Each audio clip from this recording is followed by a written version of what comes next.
Hi, welcome, and thanks for joining us this time. I am Sebastian Valentine. This is Passion TV NG. I'm glad that you clicked on this link, that you joined us today. I'm being joined by Mr. Alan Effeh. Mr. Alan Effeh is the CEO of Ibom Tourism and also lead consultant, Footprint Hospitality, Lagos. Now, having worked with Mr. Alan Effeh, particularly last year or maybe 2 years ago when we went to the Cashew Beach in Eastern Obolo, it was amazing to realize that we had such a beautiful beach. I mean, we all know Ibona Beach. I didn't even know that there was another beach and one that beautiful. Thanks to these guys, we got to know. Now, he is going to share with us some of the potentials that we have in Akwa Ibom State that we can harness as a people and benefit from the God-given blessings and the kind of things that we have in this state. So join me in this conversation. Let's see what your thoughts are regarding tourism in Akwa Ibom State. Let's see if truly we can make revenue, generate revenue from the tourism potentials in our state.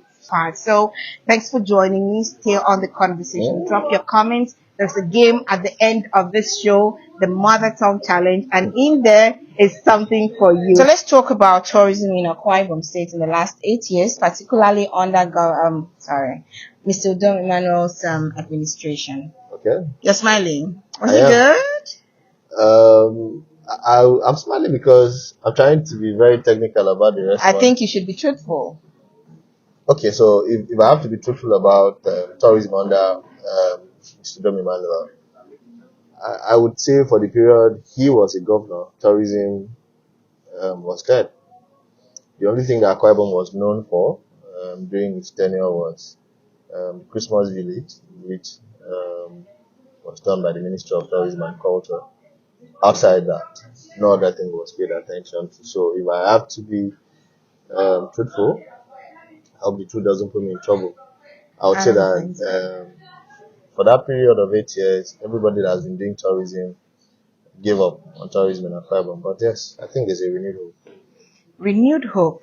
Yes. You're a bat. Why would you say so? Renewed hope is a bad thing. Okay. But you're a Nigerian, so you should be, right? Yes. Is that it? Renewed hope. Is it okay if I ask who you voted for, who you have been? But looking at your timeline, you've been a PO person. But I like that you're warming up to bat, that you're even using his catchphrase, renewed hope. That's a good thing. I wouldn't let you. No. I think I've seen it. Maybe I'll just say one. I think I'm impressed with the way Tinubu is going, and that's because of the Peter Obis effect. And so I won't deny it. Why do you attribute what Mr. Tinubu is doing to Mr. Peter Obi? Because most of the things he's doing are the things that Peter Obi had said he's going to do. So I think what he's doing is to consciously buy into the minds of Nigerians. And to be truthful, I like him. I like the way he's going. I hope he keeps up. If he does, well, maybe we'll try again the next 4 years. So you're saying PO is not coming after all? Well, what I'm saying is the Peter Obi's effect is working. What is the Peter Obi effect? People, governors, the president is sitting up. He has already hit the ground running with some of the policies and the things he's signing into law. So I think that's the effect of knowing too well that you have an opposition or Nigerians came out for the very first time to vote for a party that hasn't been in existence for up to 5 years or wasn't seen as an opposition. Okay. So any sitting president will know that if you don't perform in 4 years, you're on a ticking time bomb. Since we're on that subject, how do you feel about the emergence of Governor Umar Eno? Well, as governor, I'll be very skeptical. First of all, when Umar Eno was given a mandate, I was first happy that he's an hospitality person because what that meant was that he's going to he's going to manage government, having an eye on hospitality and tourism. And I understand too well that tourism is a major driver for anybody that knows how to do the right things in place. So, first I was excited, but I was skeptical about performance. He is going to be able to identify those key indicators that will drive the economy of Akwa Ibom. But so far so good. I must say that I'm excited that he's careful with his choice of people. He's careful with. I want to see how He's currently, I like the way he's trying to create bridges across party lines and everything. Now, the next thing I'm looking forward to seeing is how his cabinet will look like, because the cabinet would also inform us about the kind of decisions and actions that will be taken, going forward. So, for now, I would say I'm very optimistic. I look forward to seeing what he has, but I would say the expectation is very high, and I can't wait to see what he has, obviously. So, wait. Do you share the sentiments that so many people are sharing and having today, particularly as it regards the synergistic relationship that Governor Moino is trying to build? You've just talked about him building, creating bridges across party lines. Of course. Yesterday, we saw him go to shake hands with the Senate Of president course. now, and it feels like the unity of Akwa Ibom State is what he's looking at for. What do you think about that? Okay, so I think we would have underrated Umaino and his prowess, and what he has done the last 2 weeks. He has shown Akwabomites that maybe he's not the one that talks too much, but does more of the action. So basically, what he has done in terms of actions, I've seen him do inspections of sites, construction sites that He's been on ground. yes, they didn't expect him to go. I've seen him try to synergize across party lines. I think he understands that having not been the most liked candidate from PDP, he also needs to hit the ground running and make a statement for himself, and for the state. Okay. Because I know too well that if he doesn't, understanding too well that PDP is at the center and the Senate president is an opposition party, he wouldn't want to make that mistake. So he needs to be liked, he needs to be popular, he needs to show in the next 1 year scorecard of what he has done. But I think We're looking forward to the first 100 days already first. yes, But isn't this what they all do when they come into power at first? Try to woo people, get people to like them, they be on ground. I remember Mr. Don Emmanuel did that. He used to go inspecting, I still have a picture in my mind where he was at the dump sites, actually held the shovel and was, packing dirt like that. Isn't this what they do? Isn't this the modus operandi? Or do you think that he will actually, maintain the status quo, this level, until the next 4 years at least? well, I wouldn't want to speak for him, but Okay. I want to make instances from the background he's coming from. Umaina has been an hospitality person. He's grounded. He has been an entrepreneur that has worked with brands, worked with people, and has maintained a brand for good numbers of years. Okay. So coming from that background, you see, governance should be given to people that have solid backgrounds outside politics, and I think Umaino has a business that he can show for. So I think for him, it's just not power hungry. What I've seen the last couple of days is, yes, I know power can be intoxicating and people can change over time. But in him, I didn't see the overzealousness to just grab power and start doing exorbitant things. So for me, Okay. I will root for him. That's very not usual of me. Okay. I'll root for him, Hmm. and I pray he doesn't disappoint. Okay. I'm not going to ask what if he does. So I probably just drink to the next 4 years, but we're looking forward to a more united, a tourism focused, a productivity focused government. Definitely. Maybe we chose to that. Well, what if my glass was empty? No, I knew it wasn't. Okay. So let's talk about the tourism potentials in Akwa Ibom State. Okay. Being an expert in tourism, and you have sung the song of tourism for as long that I can remember that I know you. Of course. With footprints, with Ibom tourism. I mean, you took us to the beach. You need to do that again. I miss course. the Kashi beach. We'll do Really. it. We will? We will. This year. Very soon. Oh my God, you should look forward to that Very one. soon. Okay. So let's talk about the tourism potentials in Akwa Ibom State. Let's see if we can drag Governor Moino's attention to the things that Akwa Ibom is naturally blessed with. What can we enhance? What can we do with these things that we have? I said Akwa Ibom has amazing potentials in every local government that needs to be harnessed and needs to be developed. And it needs the government to consciously make an effort to ensure that those things are done. And if you look at countries that are reaping from tourism, it's because the government were very conscious about it. So from Akwa Ibom has amazing historical lines, we have recreation, we have amazing shorelines, we have a whole lot. But what I want to say first is that for us to be able to harness these potentials that are available everywhere, there needs to be a plan. Now, the plan needs to be very intentional. Now, we have low-hanging fruit. We have things that the government can quickly put in place in 6 months.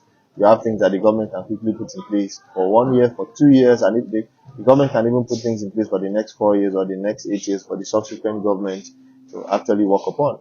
And so, first of all, I think we look at the low-hanging fruit. And if you look at the low-hanging fruit in Akwa Ibom, we're talking about these are our beaches. Our beaches are begging for our attention. There's no master plan for the beach. So I think the first thing the government should hit the ground running is to do a master plan. What is the tourism potentials that we have in Akwa Ibom State? Now, what are the low-hanging fruit? What are the high-hanging fruit? And most importantly, what is the value chain? The value chain is for every local government, for every sector of tourism, from event to whatever it is.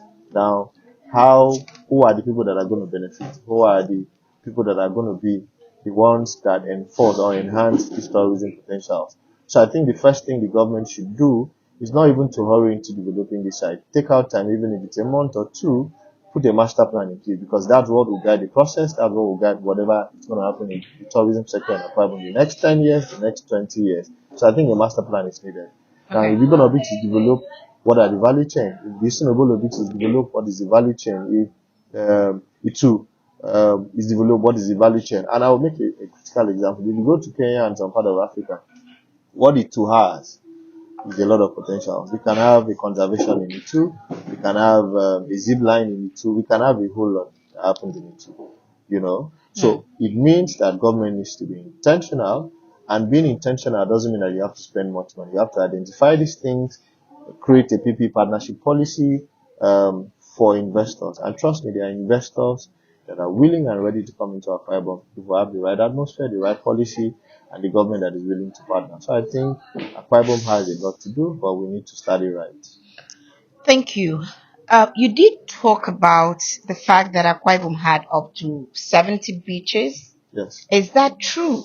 It depends. I would say it's true because for every local government that a beach passes through, or for every village that a beach passes through, that means it doesn't belong to their place anymore. Now, if you go to Lagos, Lagos has abundance of beaches. And once you pass one local government, once you pass Effeh, you go to Legushi, you pass Legushi, you get to Ibom, all those are beaches that belong to different, and they are not counted as one beach. Those are different beaches. Akwa Ibom has such. So it's just that most of them have not been harnessed. But if you count all of them cut across the Sunobolo, the Mbo, the Ibono, all of them, we have up to 70 beaches, and they are begging to be harnessed. So beaches are one of the potentials we're blessed with. Yes. What other thing do we have in Akwa Ibom State? Okay, so basically, one of the things Akwa Ibom needs to export that we've not done properly, I think is to even start from our food. People travel to Asian countries, people travel to Mexican countries to explore their food. Now, I think we've not been able to properly, people know that Akwa Ibom is a state that has amazing varieties of food. We've not been able to properly harness that. So I think it's high time we harness food tourism. Culinary tourism is one huge sector that we have the name, but eventually coming to the state, we've not done as much as we're supposed to do. So culinary tourism is one thing we need to, invest in. Now, Akwa Ibom has so much historical, trails that needs to be harnessed, from Itu that has the Marie Beach, that has the Queen's Beach to the Marie Cane, to a whole lot to Ikodobasi that has the Amalgamation House, the Slave Bridge of No Return, to Oron, to a whole lot. Akwa Ibom is blessed with both recreational centers, recreational spaces, we are blessed with historical sites. Then we are also blessed with amazing landscapes that can be marketed. Now, to all this, and if you come to Uyo has amazing sites that can be developed, but currently, nobody's doing anything about it. So from recreational tourism to historical tourism to culinary tourism, and with the introduction of the um, what is it called? The church, is it church? Ecumenical center. Ecumenical center. We're looking at Religious religious tourism tourism. here. A whole lot can happen. And trust me, with the kind of history Akwa Ibom has, we can tie. You see, most of the countries in the world just create something and tie a narrative around it, and it drives population, drives traffic from all over the world. Now, Akwa Ibom, with the kind of history we have, land of promise, we can drive a whole lot of religious tourism to the state, and that center, provides for where people can assemble for pilgrimage and a whole lot of things. Now, that's one. Another thing is that you see, Akwa Ibom for a good number of years now has been voted to be maybe the calmest and most peaceful state in Southside, maybe in Nigeria.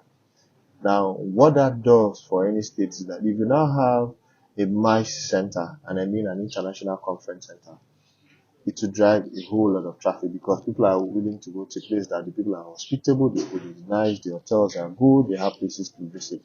Now, that would drive a whole lot. And interesting that Akwa Ibom now has an airline, so you don't need to fly to one state to fly to Akwa Ibom. So that means that you can do a lot. So if we have an international conference center in Akwa Ibom, what that means is that the effect of that, people that are going to benefit are going to be more. And Akwa Ibom has the good roads, we have everything it takes, to make that possible. So what I'm saying is Akwa Ibom has a lot of low hanging fruit that can be harnessed almost immediately while working on, the ones that are long term and high hanging.